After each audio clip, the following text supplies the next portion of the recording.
Okay guys, in a previous video we discussed how to go in and set and change the units of measurement for your document, how to set the number of artboards, how to set the view settings so you can see how it will render for print, etc.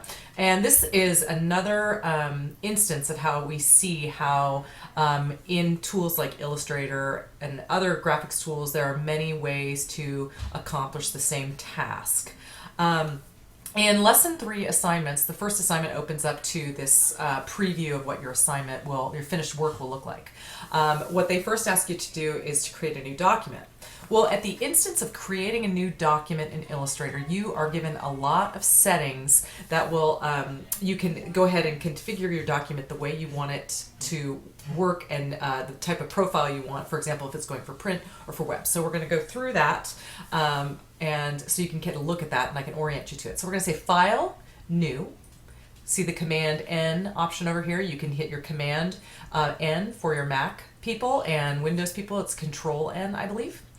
Command N, and here you get what's known as the New Document Dialog Box, the title up there, New Document, and here's all your options that you have when you go to set up a new document. This one, in the instance of this assignment, they're asking us to change the name of the document to Home Sale.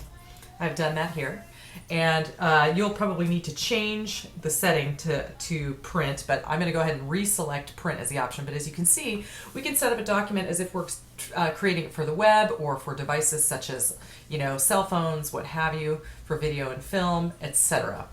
You also see here that you have the ability to browse for different formats. So say there's a particular more obscure format that you need to build your document for. There you have it. But for this assignment, we need it for print. The number of artboards can also be set in this screen. So say you know that you need to create a corporate brand, so you're going to need a business card and a letterhead and an envelope and a bunch of different artboards for this project. You can say number of artboards, 1, 2, or 3, etc. But we'll just keep that at 1 for now. So now we see the size of the document is set to letter, but if we look down, we can see that we can go to the letter being 8.5 by 11. Legal is, I forget the actual number, measurement for legal, but it is 8.5, maybe by 14. And then tabloid is 11 by 17, and A4, A3, B5, B4. These are very standard print formats.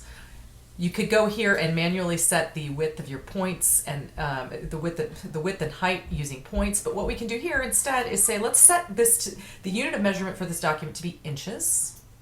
And here you can set your orientation up differently. You can do what's known as portrait. Think of a person's portrait painting. Generally, when portraits are painted, you see the bust of a person going up. So in portrait orientation, the document is taller than it is wider. Or landscape orientation, meaning that the document in landscape paintings, usually the canvas or the paper space is wider than it is taller. And then bleed. This is very relevant in the print environment. Usually you need to know bleed settings, but we won't get into that now. You also have an advanced option down below. You can set your color mode. CMYK is actually a color format for print, not for web. We'll talk about that later. Raster effects, how high of a quality do you want your document to pixelate? For higher quality will be much smaller pixels. So this is saying high, but you could have medium or for screen, which is 72 pixels per inch.